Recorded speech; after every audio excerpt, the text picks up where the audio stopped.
अस्सलाम वालेकुम नाज़रीन। ग्राउंड फ्लोर के शोरूम्स हमेशा से मैं क्यों रिकमेंड करता हूँ। ग्राउंड फ्लोर पे जो शॉप्स मिलती हैं, आउटलेट्स मिलती हैं, इनकी कीमतें भी बहुत ज़्यादा होती हैं। फॉर एग्जांपल आप ये कह सकते हैं तकरीबन 60-70 हज़ार रुपये पर स्क्वायर फिट से लेके 1 लाख या सवा लाख रुपए पर स्क्वायर फिट तक की कीमतें बहरिया टाउन कराची के मुख्तलिफ एरियाज़ में या इलाकों में डिमांड की जाती हैं। मैं आप लोगों के सामने आज जो वीडियो रिकॉर्ड कर रहा हूँ या एक रिसर्च रख रहा हूँ वो इस तरह से है कि बहरिया टाउन कराची के मुख्तलिफ एरियाज़ में आज भी और आने वाले टाइम में भी, बल्कि जितना भी आप ये समझ लें कि यहाँ पे बहरिया टाउन में रश होगा या बहरिया टाउन में चोर होता चला जाएगा, यहाँ पे ग्राउंड फ्लोर पे बनने वाले जितने भी शोरूम्स, डिस्प्ले सेंटर, आउटलेट्स या जो भी शॉप्स या वर्किंग आप कह लें स्पेस होगी, उसकी अहमियत दिन ब दिन बढ़ती चली जाएगी। आज भी इसकी अहमियत है और आइंदा भी होगी। बहरिया टाउन कराची में सबसे महंगे शोरूम्स आप लोगों को नाज़रीन मेन जना एवेन्यू के ऊपर मिलते हैं। इसके बाद नंबर आता है मिडवे कमर्शियल का, फिर लिबर्टी कमर्शियल में शॉप्स हैं। लिबर्टी कमर्शियल में देखें जितने भी सेमी कमर्शियल प्लॉट्स हैं, जिसे हम लिबर्टी कमर्शियल 1, 2, 3 इस तरह से मुख्तलिफ कहते हैं, मुख्तलिफ प्रिसिंक्ट्स हैं उसके। लूप रोड पे बनने वाली जो शॉप्स होंगी उनको हम सेक्टर शॉप्स कहेंगे। सेक्टर शॉप्स जो हैं इसमें नीचे सारी शॉप्स होंगी ग्राउंड फ्लोर पे या बेसमेंट कमर्शियल एरिया होगा। उसके बाद जो ऊपर है वो 8 स्टोरी या 12 स्टोरी तक सारे के सारे अपार्टमेंट्स होंगे। तो वहाँ पे बनने वाली शॉप्स को हम सेक्टर शॉप्स का नाम दे सकते हैं। तो उनकी कीमतें ज़रा कंपैरेटिवली कम होगी as compare to midway commercial या जना एवेन्यू पे आने वाला कमर्शियल, या यहाँ पे जो shopping malls, mall and residency के जो कॉन्सेप्ट बनेंगे उसके साथ अगर हम कंपैरिजन करेंगे तो इनकी कीमतें कुछ ज़्यादा रहेंगी। क्योंकि जना एवेन्यू वाले जो शोरूम्स हैं इनकी अहमियत आज भी है, और ये गोल्फ सिटी तक या बहरिया टाउन में जो ग्रैंड मस्जिद बनी है यहाँ तक जितने भी कमर्शियल प्लॉट्स हैं जना एवेन्यू के ऊपर, यहाँ के जितने भी डिस्प्ले सेंटर्स आएंगे इनकी एक अपनी ही अहमियत। और थीम पार्क जो एडवेंचर लैंड बना हुआ है, थीम पार्क इंटरनेशनल बना हुआ है, यहाँ तक तकरीबन 180 प्लॉट्स बनते हैं ए और बी साइड दोनों पे मिला के। और इन पे अगर एक बिल्डिंग में 4 शोरूम्स निकलते हैं माकूल साइज़ के, तो हमने ये काउंट किया हुआ है 720 शोरूम्स टोटल बनते हैं।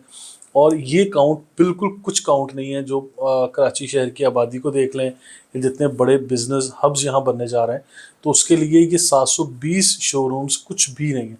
ये तो बल्कि फटाफट ऑलरेडी बुक हो चुके हैं। इस पे रीसेल या सेल आती रहती है और लोग यहाँ पे अभी भी बहुत सारे बैंक्स हैं, सुजुकी के शोरूम्स हैं, कुछ ब्रांड्स या कुछ होटल्स, रेस्टोरेंट्स आ चुके हैं और कुछ प्लानिंग भी कर रहे हैं। और कुछ लोगों ने यहाँ पे कमर्शियल प्लॉट 500 गज की इसी नीयत से ख़रीदे हुए हैं कि पर्पसफुल बिल्डिंग बनाएंगे। और यहाँ पे काफ़ी जो मरूफ होटल्स हैं, फूड चेन है या रेस्टोरेंट्स हैं, वो भी आ रहे हैं। और फिर इसी तरह से कुछ इस तरह से बिल्डिंग बनी है, क्योंकि मेन जना एवेन्यू के ऊपर जो बहरिया टाउन के बायलॉज थे वो ऐसे थे कि आप लोग तकरीबन 18 स्टोरी तक की बिल्डिंग बना सकते हैं, लेकिन कुछ लोगों ने सिर्फ 4 या 5 मंजिला तक की बिल्डिंग बनाई और उसको इस तरह से कॉन्सेप्ट दिया कि उसमें जो डिस्प्ले सेंटर्स हैं वो इतने खूबसूरत बने कि उसके अंदर फॉर एग्जांपल अगर कोई गारमेंट्स का ब्रांड्स कोई यहाँ आने जा रहे हैं तो उसमें ground floor, first floor, second, third और फोर्थ, उस पे हर फ्लोर पे एक डिफरेंट सेगमेंट इंट्रोड्यूस करवाया जाए। यानी कोई बेबी गारमेंट्स, लेडीज़ गारमेंट्स या जेंट्स के गारमेंट्स को अलग अलग कैटेगराइज करके उसमें डिस्प्ले कर दिया जाए। इसी तरह से रेस्टोरेंट्स के लिए भी किया गया कि फ़ाइन डाइनिंग या किचन का एरिया, और इसी तरह से जो यानी फैमिली हॉल्स या इस तरह से अलग अलग लोगों ने फिर ऊपर जो ओपन एयर पे भी रूफ टॉप को भी इसी तरह अच्छे तरीके से डेकोरेट किया ताकि अच्छे रेस्टोरेंट्स यहाँ पे बन सके। तो मैं आप लोगों की आज तवज्जो जो दिलाना चाह रहा हूँ वो इसी तरह की सेक्टर शॉप्स, शोरूम्स, आउटलेट्स कि मैं हमेशा से इसको क्यों रिकमेंड करता आया हूँ, क्योंकि आज भी इनकी अहमियत अपनी जगह है और आने वाले टाइम में भी इनकी अहमियत अपनी जगह होगी। क्योंकि अगर आपका फॉर एग्जांपल फर्स्ट या सेकंड फ्लोर के ऊपर आपके पास कोई वर्किंग स्पेस है तो वहाँ पे आप लोग अपना कोई बोर्ड वगैरह नहीं लगा सकेंगे। डिस्प्ले सेंटर पे आपका कोई भी ब्रांड नेम कोई आप डिस्प्ले पे नहीं ला सकते। ग्राउंड फ्लोर पे आप डिस्प्ले पे ला सकेंगे। आपके इवन कोई यहाँ पे कोई ग्रॉसरी स्टोर है, कोई फूड ब्रांड है या कोई गारमेंट्स ब्रांड, या इवन आप बैंक हैं या कोई भी इदारा, तो आप लोग अपने डिस्प्ले पे बोर्ड्स लगा सकते हैं जो बड़े सिमेट्रिकल फॉर्म में बड़े खूबसूरत होंगे। और इसके अलावा ऊपर 18 स्टोरी तक की जो बिल्डिंग है वो सारी की सारी होगी कमर्शियली, यानी ऑफिस स्पेस होगी। यहाँ पे कॉल सेंटर्स होंगे या कॉर्पोरेट सेक्टर्स के लोग यहाँ पे आके काम करेंगे। जिस तरह आज हम लोगों ने भी अपने रियल एस्टेट के ऑफिस यानी 5th फ्लोर पे, 8th फ्लोर पे या 10th फ्लोर पे हम लोगों ने बनाए हुए हैं।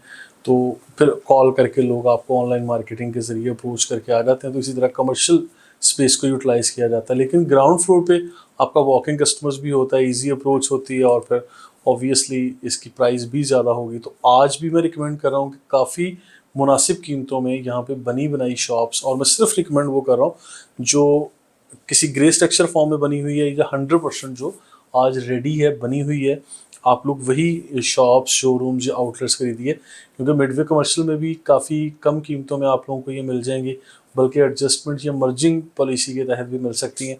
हमारे पास कुछ ऐसे शोरूम्स हैं जो हम मर्जिंग में, एडजस्टमेंट में हम लोग इस तरह से ऑफ़र भी कर रहे हैं, और फिर उसकी इंस्टॉलमेंट प्लान पे भी ये मिल जाते हैं। तो यहाँ पे तकरीबन कोई 600 स्क्वायर फीट से लेके 1800 स्क्वायर फीट या 2000-3000 स्क्वायर फीट तक के शोरूम्स अवेलेबल हैं। आप लोग इसकी डील करने के लिए हमारी टीम से रब्ता कर सकते हैं। स्क्रीन पर नंबर दिए गए हैं। मज़ीद अगर कोई इन्फॉर्मेशन आपको रिक्वायर्ड हो तो हम इस पर बात कर सकते हैं। और सम टाइम शोरूम्स की डिटेल को लाजमी स्टडी कीजिए। सम टाइम जो ग्राउंड फ्लोर का शोरूम है, इसके साथ मेज़नाइन की परमिशन होती है और सम टाइम परमिशन नहीं होती, और फिर सम टाइम बेसमेंट का एरिया इसके अंदर ऐड ऑन कर दिया जाता है, और कुछ लोग अपनी बेसमेंट के एरिया को अलग से सेल करते हैं।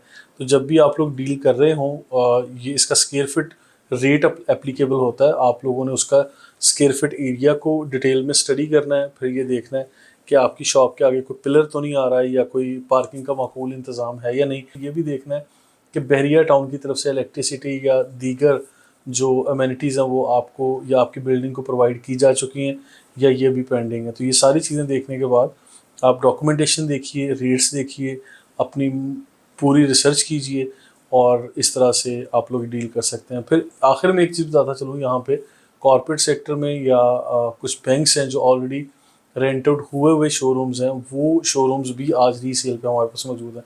तो अच्छे रेंटल्स के साथ अगर आप लोग भी डील करना चाहते हैं, आप लोग भी रेंटल्स का यानी इंजॉय करना चाह रहे हैं कि आप लोगों को अच्छे किराए आते रहें, और आप लोग अपनी इन्वेस्टमेंट को यहाँ लाना चाह रहे हैं, तो उसमें भी डील की जा सकती है। और यहाँ पे अच्छे खासे शोरूम्स मिडवे कमर्शियल में, लिबर्टी कमर्शियल में और मेन जुनैद एवेन्यू के ऊपर हमारे पास मौजूद हैं।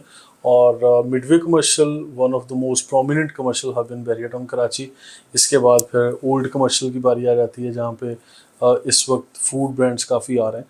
और फिर फूड स्ट्रीट का भी तज़किरा मैं इंशाल्लाह अलग से वीडियो में करूँगा, क्योंकि फूड स्ट्रीट यहाँ पे प्रॉपर अंदाज में बना रहे हैं डोमिनियन सेंटर वाले।